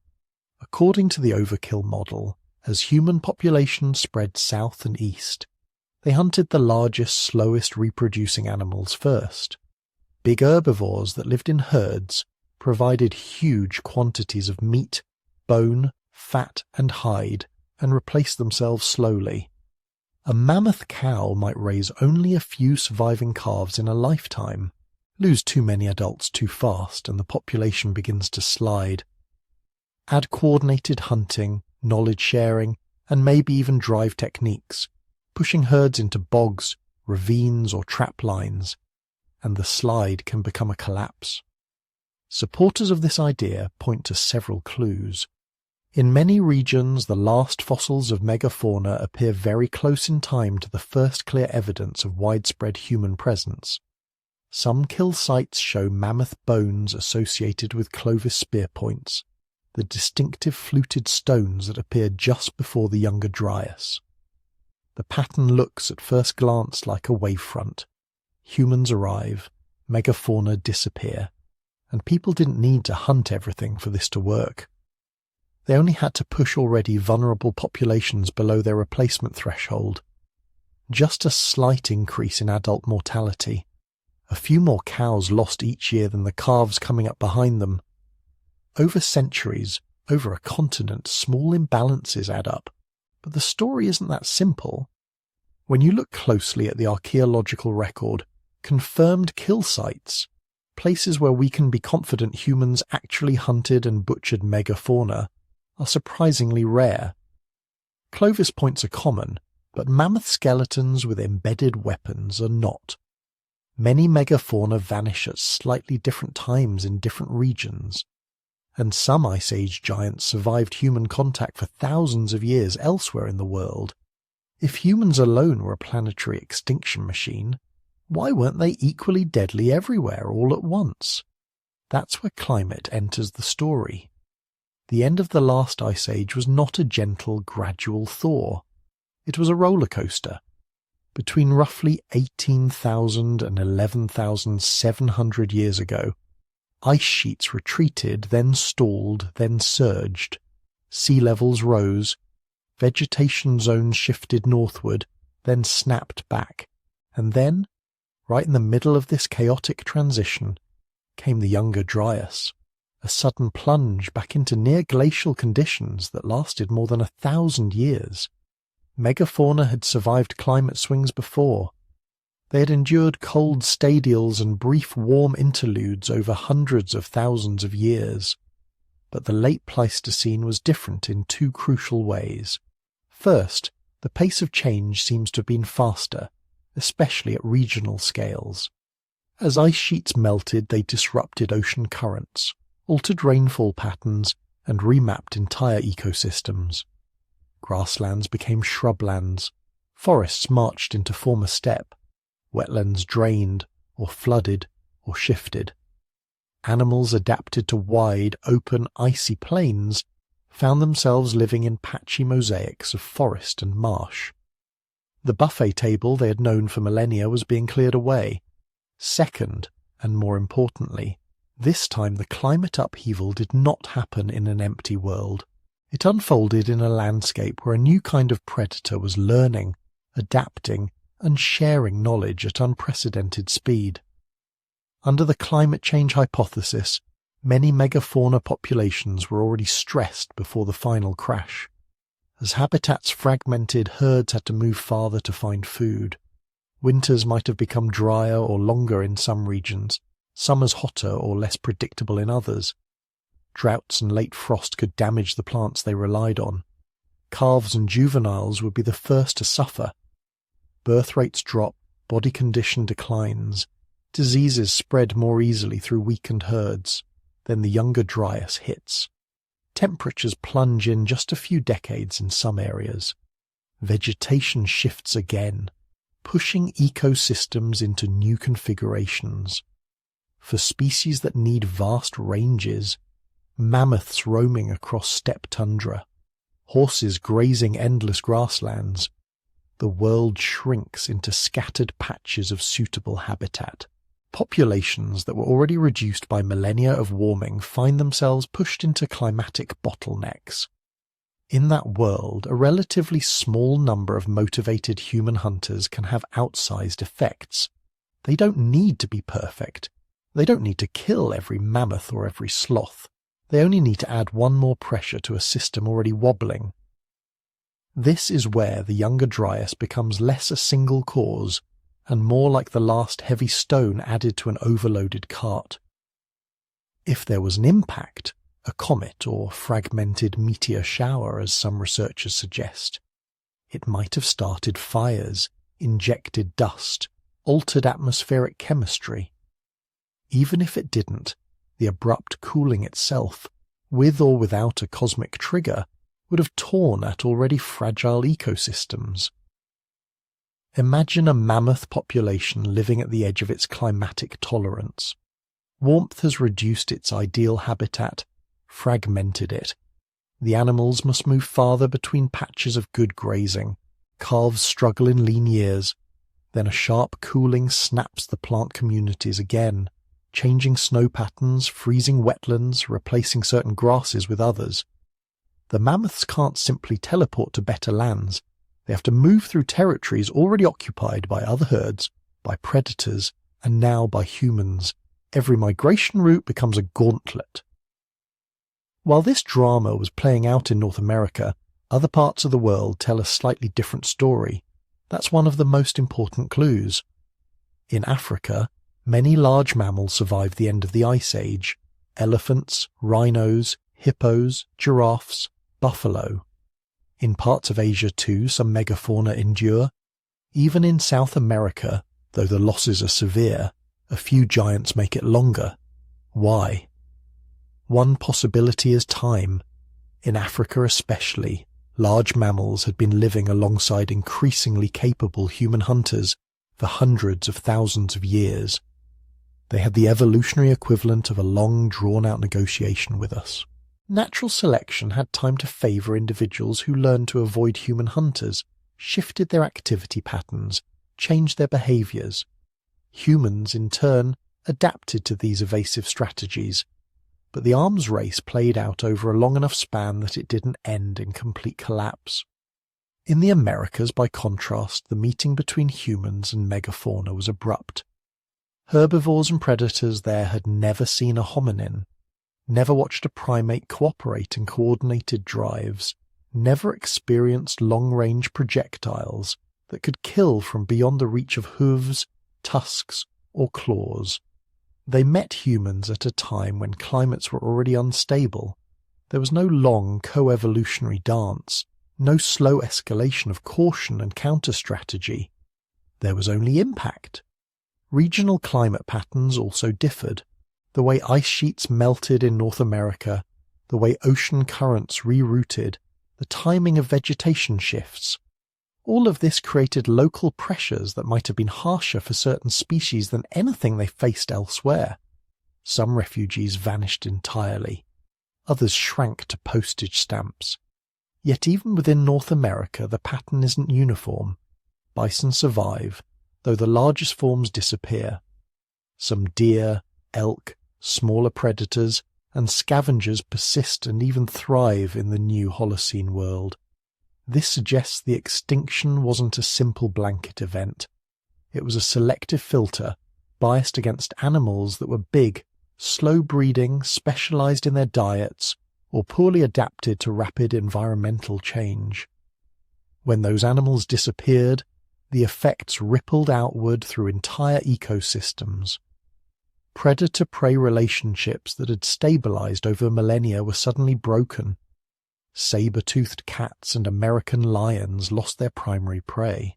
Short-faced bears, which may have relied heavily on scavenging megafaunal carcasses, lost their food base. Their own extinctions became part of a cascading collapse. On the plant side, the loss of large herbivores changed fire regimes, seed dispersal, and nutrient cycling. Mammoths had been ecosystem engineers, knocking over trees, trampling shrubs, maintaining open grasslands. Without them, forests invaded former steppe. This, in turn, altered habitats for birds, small mammals, insects, and even the humans who followed.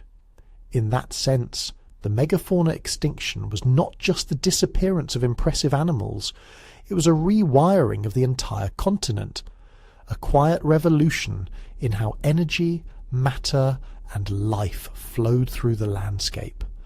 The world after the Younger Dryas was not just emptier, it was fundamentally different. So what caused it? Most researchers today lean away from single-cause explanations. Pure overkill, humans alone, seems too simple, given the regional differences and the timing. Pure climate, with humans as innocent bystanders, also feels incomplete, given that similar or even harsher climate swings in earlier ages did not wipe out megafauna on this scale, while humans were conveniently absent. The emerging picture is more complex and in some ways more unsettling. Climate change likely weakened many populations first, fragmenting their habitats and reducing their numbers. The Younger Dryas, however it was triggered, intensified that stress. Then humans arrived, or increased in number and efficiency, and applied the final pressure. Targeted hunting of the largest, slowest reproducing animals, disruption of migration routes, perhaps competition for key water sources and grazing grounds. In some regions, climate may have been the primary driver, with human hunting only accelerating an already downward trend. In others, human overkill might have been decisive, with climate providing the background stress. Predators like saber-toothed cats and dire wolves may have slipped away mainly because their prey did. Scavengers followed. Plants shifted in response to the new herbivore regime. The whole system tipped into a new stable state. In this view, the megafauna were not simply victims of a comet or a cold snap or a wave of spear-wielding hunters. They were caught at the intersection of all three: long-term warming, abrupt cooling, and the arrival of a clever, adaptable, highly cooperative primate whose numbers were rising. And that primate, of course, was us. We don't know every detail. Debates continue about the exact timing of each disappearance, the number of humans on each landscape, the severity and causes of the Younger Dryas cooling. Some researchers still argue for a major role for cosmic impacts. Others see them as unnecessary. But beneath the disagreements, a broad pattern is taking shape. Extinctions of this magnitude rarely have a single cause. They arise when multiple pressures align: climate volatility, habitat disruption, new predators, disease, perhaps even chance. For the mammoths and their companions, the late Pleistocene provided all of these at once. When you stand in a museum today, looking up at the towering skeleton of a mastodon, or trace the curve of a mammoth tusk with your eyes, you're seeing more than just bones. You're seeing the echo of a vanished world, a world that blinked out in the same turbulent age that gave rise to our own global story. And as the Younger Dryas ended, and the ice retreated for the last time, the empty niches those giants left behind did not stay empty for long. Another large mammal, far smaller in body but far more flexible in mind, was already spreading into the spaces they had once owned. Humans were stepping into a quieter but no less dangerous world, and the cultures they built in the shadow of that extinction would carry the memory of the lost giants in stories, symbols, and perhaps in the shapes of their tools. The age of mammoths was over. The age of humans had truly begun. Imagine North America about 13,000 years ago, right before the Younger Dryas hits its stride. You're standing on the edge of a broad, cold plain. Not quite tundra, not quite grassland. The ice sheets have pulled back, but not by much. To the north, walls of ice still glint on the horizon. To the south, scattered forests, wetlands, and open steppe stretch away for hundreds of miles. And moving across that landscape, almost ghost-like, are small bands of humans carrying a very particular kind of technology. Long, elegant stone spear points, shaped with such skill that they look almost modern. Thin, symmetrical, with a distinctive groove, or flute, chipped out from the base on one or both sides. Tools so sharp they could skin a mammoth or cut through bone. So standardized you can recognize them in an instant. Archaeologists call this toolkit Clovis. For decades, Clovis was treated like the opening act of human history in the Americas. The first people, the first hunters, the first culture to leave a clear, widespread footprint across the continent. From New Mexico to Nova Scotia, from the Great Plains to the southeast, Clovis points appear like a signature carved into stone, and then, very suddenly, that signature fades. Around the time the Younger Dryas begins, the classic Clovis toolkit disappears from the archaeological record. Those fluted points, the hallmark of Clovis, stop showing up in new layers of sediment. The campsites change, the tools change, the patterns of movement change. It's as if the continent turned a page and the word Clovis was no longer written on it. For a long time, that disappearance looked like a mystery, a culture with the most advanced hunting weapons of its day, spread over thousands of miles, gone in what seems like an archaeological instant. Did they die out? Were they wiped away by a comet, by wildfires, by sudden cold? Or did something more subtle happen? To understand that, you have to slow down, breathe with the rhythm of archaeological time, and look not just at what vanished, but at what came next. Because the end of Clovis is not the end of people. It's the end of one way of being people in a world that was changing fast. As the Younger Dryas cold snaps into place, new tool traditions begin to appear in the layers above the last Clovis points. In the east, you see something called gainy or bullbrook in New England, and related variants across the Great Lakes region. In the west, you start to see Folsom, with its own beautifully fluted points, thinner and more delicate than Clovis, tuned not for mammoth, but for bison. Instead of one overwhelmingly dominant style like Clovis, the archaeological record fragments into a patchwork of regional cultures, different groups experimenting with different solutions to the same problem, how to stay alive when the climate system itself is lurching and stumbling. This pattern, one big widespread toolkit giving way to many localized ones, is exactly what you'd expect in a world where conditions are unstable and resources patchy. Under the relative warmth of the period just before the Younger Dryas, big game like mammoth, mastodon, and huge Pleistocene bison would have been more common across broad swathes of the landscape. A high-mobility hunting strategy with long-range weapons designed for taking down large animals made sense. When the cold returned, brutally and quickly, those herds shifted, fragmented, shrank. Some disappeared entirely from certain regions. The food landscape became more complicated. Hunters could no longer rely on the same animals in the same places season after season. So the people changed. Folsom hunters in the plains refined their points for smaller, quicker, more agile bison. In the east, some groups turned more towards smaller game, fish, and plant foods. In the west, on the coast, people leaned harder into marine resources. Everywhere you see signs of flexibility, of improvisation, of cultures refusing to stand still while the world rearranged itself. From a distance, it can look like Clovis disappears. Up close, it looks less like extinction and more like transformation. A broad, continent-spanning way of life breaking apart into regional strategies, each adapted to local climates and local opportunities.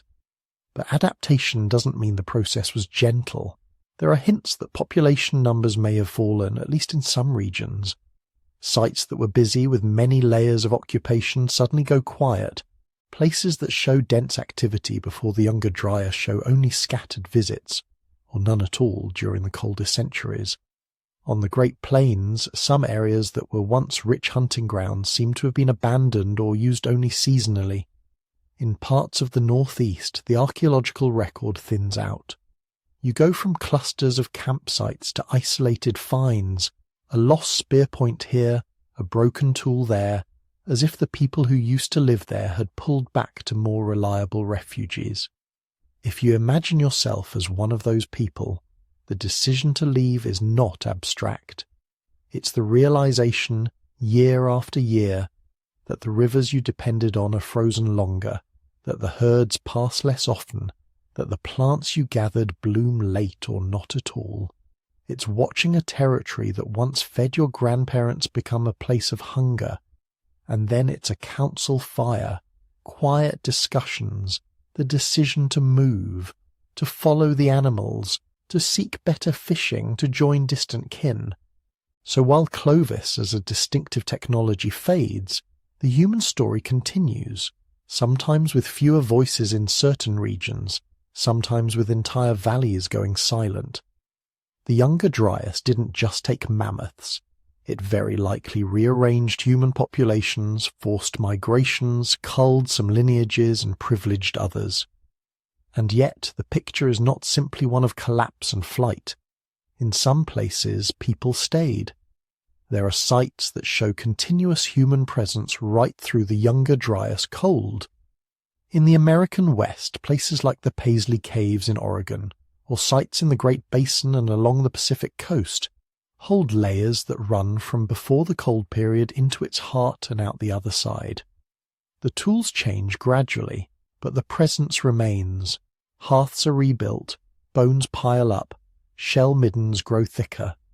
Fire-cracked rock testifies to thousands of meals cooked in the same places. These are not the signatures of a continent utterly emptied by disaster. They are the traces of communities that bent without breaking.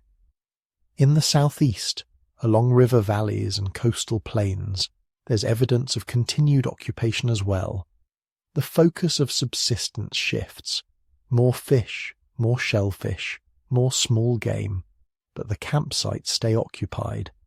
People learn which river mouths freeze least, which wetlands hold water even in drought, which groves of nut-bearing trees can be relied on when other foods fail. Taken together, the record shows a continent that did not simply lose its people, but repatterned them. Some groups may have vanished entirely, others shrank and survived by the narrowest margins.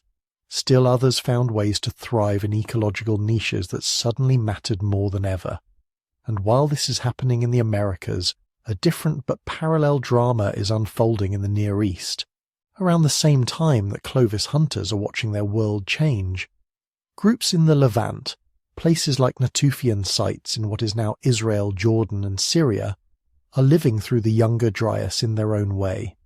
Just before the cold sets in, these Natufian communities show something remarkable: increasing sedentism.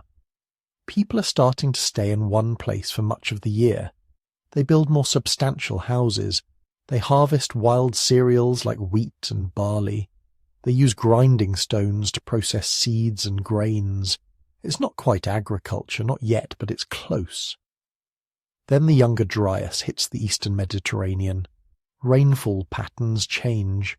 Wild cereals become less predictable. the environment that had supported semi-sedentary foragers becomes harsher, more erratic. For a time, it looks as if this first experiment in settled life might reverse. Some Natufian groups seem to go back to more mobile strategies, moving more often, ranging more widely to find food. Villages shrink or are abandoned, and yet the memory of what they had been doing, the knowledge of plants, of seasons, of harvest and storage, doesn't vanish. It lingers in the people, in their tools, in their stories. When the Younger Dryas finally ends, around 11,700 years ago, the climate in the Near East becomes warmer and wetter again. The wild cereals recover, but now there are people in the landscape who already know their secrets. That's when you see something new. Deliberate planting, tending, and eventually domestication. Wheat and barley that no longer scatter their seeds on their own, but hold them until harvested. Settlements that grow larger and more permanent. Storage pits.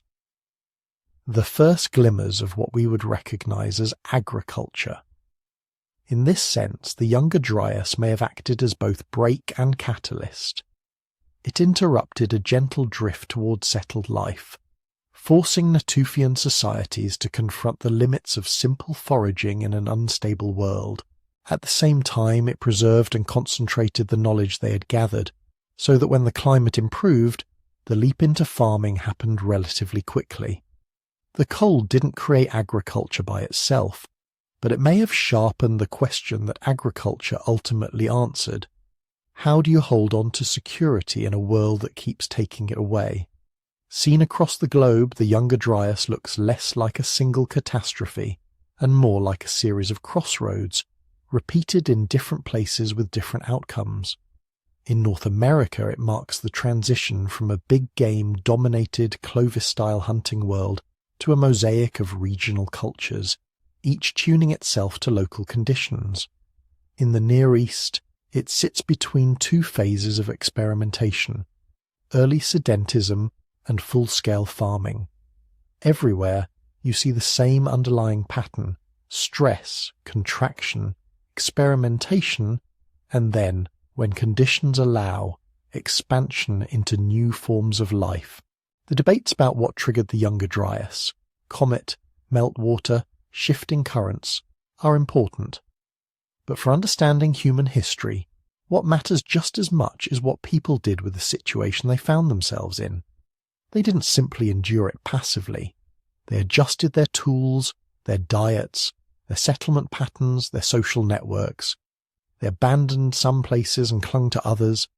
They preserved knowledge through generations that never knew stability. Think back to those Clovis hunters again, standing on the edge of receding ice, holding their flawless fluted points. Their descendants, genetic and cultural, would one day become buffalo hunters on the plains, salmon fishers on the Pacific coast, maize farmers in Mesoamerica, city builders in the Mississippi Valley. None of that was inevitable. It depended on thousands of small decisions taken under pressure in a world that refused to stay the same. The same is true for the Natufian villagers grinding wild grain on stone slabs. Their children's children would plant fields that fed the first cities of Mesopotamia. Again, not as destiny, but as a fragile thread of choices, held together through droughts, frosts, and long winters. When you look at the Younger Dryas this way, the focus shifts. It stops being just a mystery about climate graphs and possible impacts, and becomes part of a much older, deeper story. The story of a species that has lived for hundreds of thousands of years, with the knowledge that tomorrow's world may not look like today's. The end of Clovis is not a disappearance so much as a hinge. On one side, a world of giant mammals, of ice and open plains, of hunters following herds across unmarked continents. On the other side, a world of regional traditions, diversified diets, increasingly complex social networks, and, in the Near East, the first cautious steps toward farming. Between those worlds lies a sudden cold snap, a climate gone wild, and millions of individual acts of resilience. Every fluted point left in the ground, every abandoned campsite, every village that held on through the worst winters is a record of those acts, of people who refused to give up even when the seasons themselves seemed to turn against them. We live at the far end of those choices now, in a world shaped by agriculture, cities, and centuries of technological change. But in our bones and in our stories, we still carry the memory of the Younger Dryas, a time when humans stood at crossroads, watched the climate break, and once again found ways not just to survive, but to begin something new. Picture the scene now, not 12,000 years ago, but this morning. Fluorescent lights humming in a lab, a graduate student hunched over a microscope, eyes aching, searching for something that looks like a tiny diamond, or a melt glass droplet, or a microscopic sphere of metal that shouldn't be there. On a computer nearby, someone else is running climate models, watching coloured bands of temperature slide back and forth across a virtual Earth. In another building, a radio telescope is listening for faint whispers from rocks drifting silently through space. This is where the Younger Dryas lives today. Not in a crater you can walk around, not in a single smoking gun. It lives in graphs and sediment cores and arguments over email. It lives in conferences where someone stands up and says, "I think you're wrong," and then backs it up with 40 new pages of data. If you zoom out, what you see isn't a settled story. You see a work in progress. Right now, most scientists agree on a few basic things. The Younger Dryas was real. It was abrupt. In Greenland ice cores, you can trace it almost like a cliff edge. One layer, things are warming as the last ice age relaxes its grip. The next, temperatures plunge. Within a human lifetime, maybe within a few years. Something dramatic happened to Earth's climate system. They also agree that around the same time North America's giant animals vanished.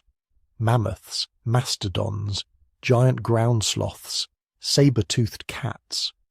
Some lingered in scattered refuges, but the ecological tapestry that had covered the continent for tens of thousands of years unravelled in the space of a few centuries, maybe less. And they agree that human cultures changed. The Clovis toolkit, with its elegant fluted spear points, fades out. New styles and strategies appear.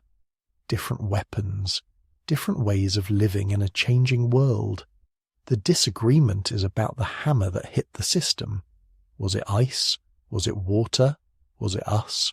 Or was it something from space? In the early years after the Younger Dryas impact hypothesis was first proposed, the field split hard. Some researchers were intrigued, even excited. Others were openly hostile. Papers came out fast, data flying in both directions. There were accusations of sloppy methods, of cherry-picked evidence, of overblown claims. It felt at times less like science and more like a courtroom drama. But time has a way of sanding off the sharpest edges.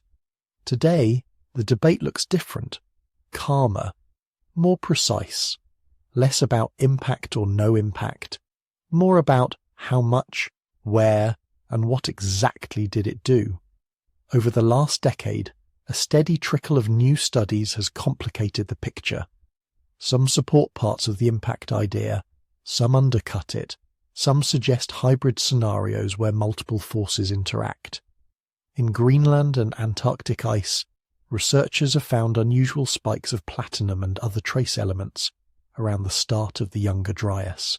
Platinum is rare in Earth's crust, but more common in some types of meteorites. That doesn't prove a cometary impact, but it nudges the probability in that direction. It whispers, something metallic, something extraterrestrial might have been involved. In lake sediments and soil layers across Europe, North America, and parts of the Middle East, other teams have reported peaks of tiny magnetic spherules, soot and carbon-rich layers that look like the residue of large-scale burning.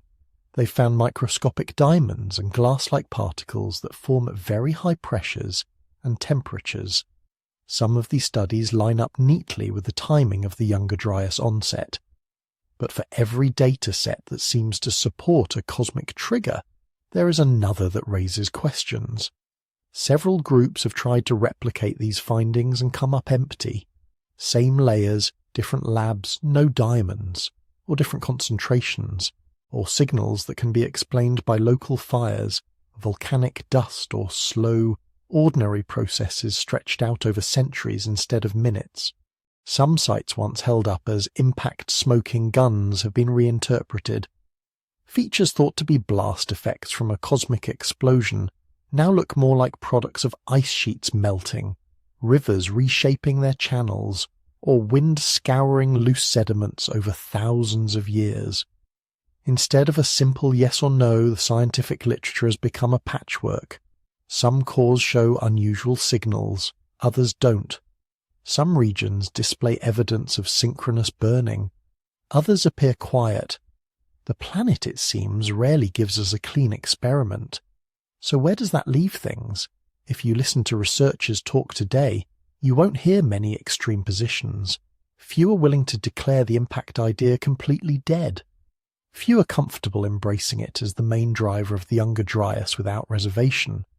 The centre of gravity has shifted toward a narrow, cautious middle.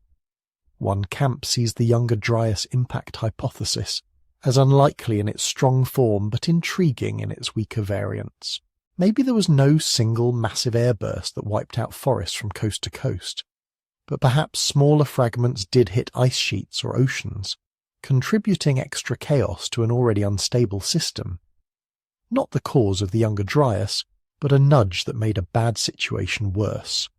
Another camp thinks we don't need space rocks at all. They argue that meltwater pulses from collapsing ice dams, changes in ocean circulation, shifts in atmospheric patterns, and human hunting pressure together can explain the climate reversal, the megafauna decline, and the cultural transitions. From this perspective, adding a cosmic impact isn't necessary. That doesn't mean it didn't happen, just that the burden of proof remains high. Between these poles sits a large group that might be described as cautiously agnostic. They follow the new data. They run new models. They keep an open mind but demand tight methods, clear stratigraphy, and independent replication. They're willing to be convinced, but not by a single layer of black dust or a handful of unusual grains. What's changing the debate isn't just more data, it's better tools. New dating techniques are narrowing the uncertainty windows around key events. Radiocarbon calibration curves are being refined. Optically stimulated luminescence methods are improving, letting researchers pin down when sediments were last exposed to sunlight. This is crucial, because to argue for a causal link, timing has to line up very tightly. The more precise the clocks, the clearer the sequence becomes. High-resolution climate models are also getting better. They can now simulate how ice sheets, ocean currents, and atmospheric circulation might have responded to sudden pulses of meltwater or abrupt shifts in solar input. Some teams have run scenarios where a large impact injects dust and water vapor into the atmosphere, or vaporizes parts of an ice sheet. The models ask, what would that do to the North Atlantic, to the jet stream, to the monsoons? Early results suggest that a big enough disturbance could, in theory, trigger something like the Younger Dryas, but in theory is not the same as in fact. On the forensic side, analytical chemistry is reaching down to finer and finer scales. Instruments can now measure trace elements and isotopes in tiny particles with extraordinary precision. They can distinguish between platinum that likely came from volcanic sources and platinum with a signature more typical of meteorites. They can tell whether a diamond formed deep in Earth's mantle or in a brief moment of shock and heat near the surface. Space technology is also quietly entering the story.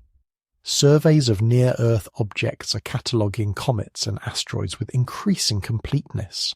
By tracing their orbits backward, some teams are exploring whether any known families of debris could have intersected Earth's path around the time of the Younger Dryas. So far, no smoking comet has appeared with a sign around its neck reading, "I did it," but the search continues. Imagine, a century from now, a different kind of evidence. Maybe an ice core pulled from a part of Greenland we haven't drilled yet, showing a thin layer enriched in specific isotopes that can only be produced in high-energy atmospheric explosions.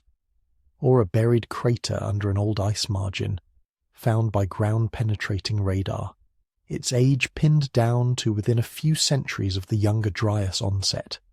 Or perhaps instead, a seamless, globally consistent record of gradual changes leading into the cooling, with no sharp disturbance at all. These are the kinds of discoveries that could finally push the debate toward a consensus. Not arguments, not hunches, but clean, converging signals from multiple independent lines of evidence. But until then, the Younger Dryas sits in a liminal space, not myth, not solved, not forgotten. There's a larger story hiding inside this argument. It's about how fragile Earth systems can be and how small the triggers sometimes are, a shift in ocean salinity, a change in where ice melts, a perturbation in atmospheric circulation, perhaps a fragment from space, crossing our orbit at precisely the wrong moment. We live on a planet that has been hit before. The scars are written into the rocks, into the fossil record, into the sudden disappearances of entire lineages. The Younger Dryas debate, whether or not a comet was involved, reminds us that climate is not a gentle linear background. It can flip, it can lurch, it can enter new states in less time than it takes a great-grandparent to be born and die. Modern surveys scan the skies now, cataloguing threats. Algorithms estimate impact probabilities. Engineers draw up contingency plans. But even with all of that, uncertainties remain. Small objects can arrive with little warning. Large ones are rare but not impossible. The Earth is not a sealed bubble. It's a target moving through a shooting gallery of cosmic debris. Thinking about the Younger Dryas, about mammoths in a snowstorm and Clovis hunters on a cold morning, you can feel that vulnerability reach backward. Were they struck by something they could never have imagined? Or were they simply caught at the intersection of ice, water, and human ingenuity as a warming planet stumbled and then recovered? Science may yet answer that, or it may not, at least not soon.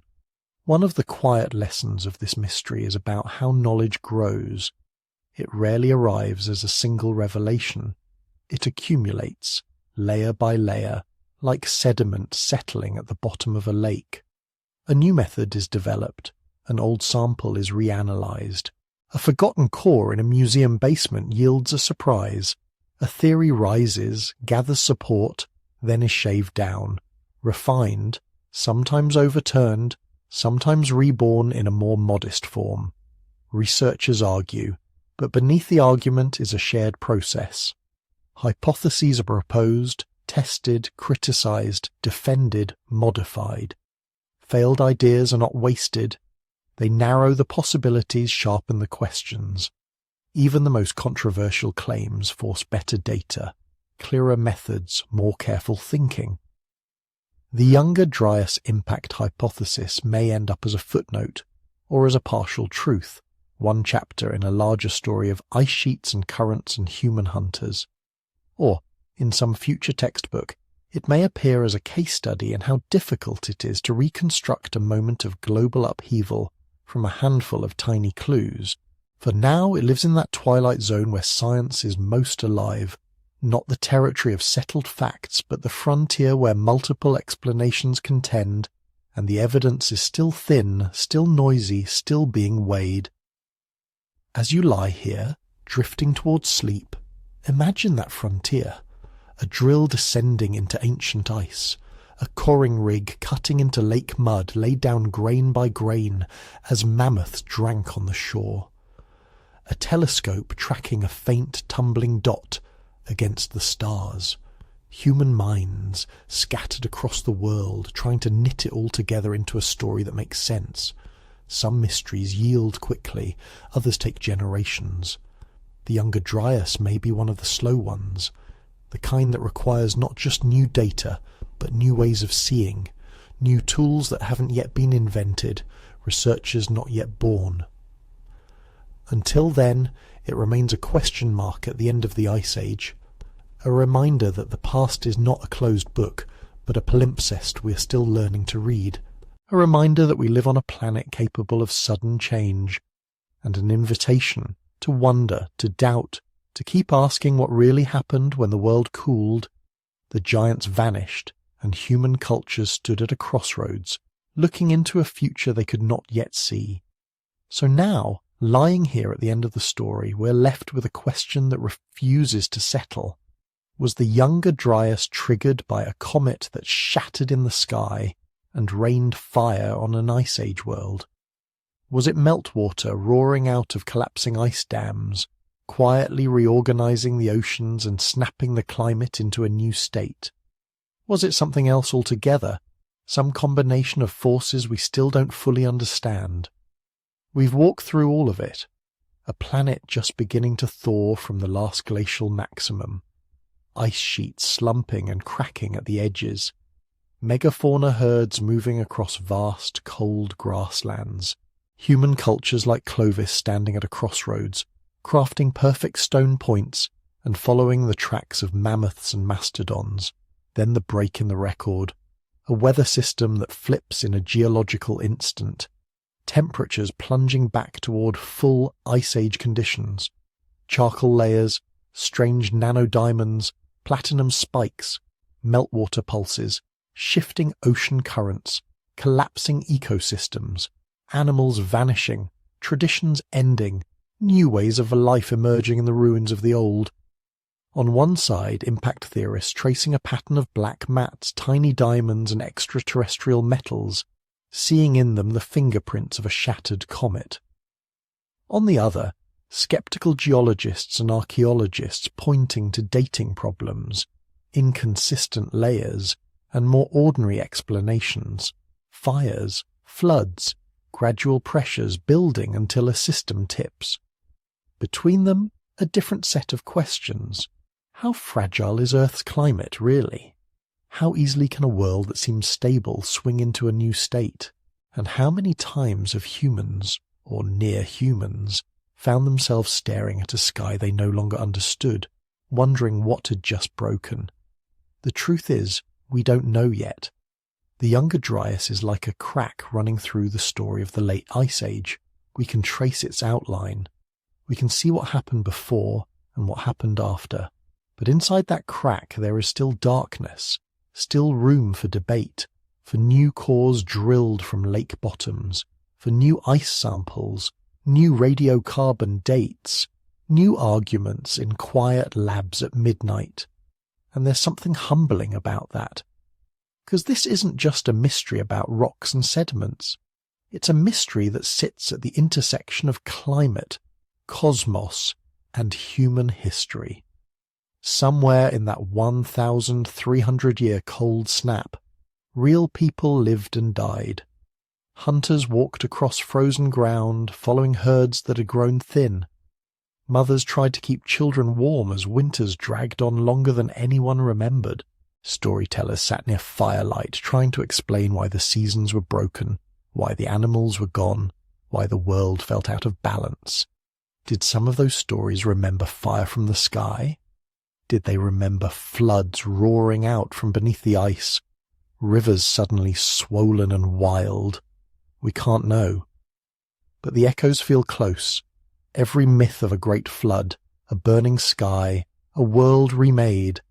These old tales don't give us data, but they remind us that deep time is not empty.